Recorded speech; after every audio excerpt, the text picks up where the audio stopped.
This Sunday's gospel picks up from last Sunday, where the disciples were talking in Matthew and Jesus about when a community, their sin in the community, missing the mark, is to be in community and to talk with one another in community in love. Well, this Sunday, it's like it finally dawns on Peter and says, well, Jesus, how often am I supposed to talk to my brother or sister and forgive them? 7 times? It's a good biblical number for heaven, perfection. And Jesus says, no, 70 times 7. That sense of forgiveness is boundless. It's endless. And then goes on to tell a parable about how we forgive with one another with compassion. The question I struggle with this week is not so much how often do we forgive, but how do we forgive when it's hard? Or how do we forgive ourselves?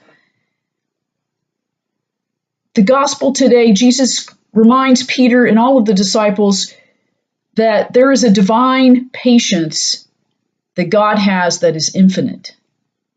And we are called to do the same, even though we keep missing the mark with one another in sin. To be there in community with one another and to walk with each other in that. Jesus reminds Peter there are no limits to forgiveness and that God's generosity is abounding in love.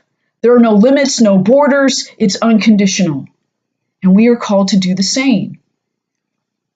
The key in this is that forgiveness welcomes people back into the community. And for the disciples and the people at the time of Jesus, community means life.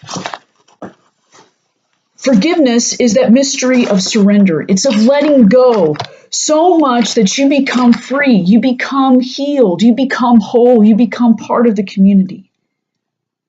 And our challenge as disciples is to welcome each other back into community and to welcome those parts within ourselves that need healing and wholeness. So this week, let us be mindful that we're not to keep score in forgiving one another, but to care for one another in love and infinite patience, that love and compassion that calls us back into community, where God's love is infinite and forgiveness knows no borders. Amen.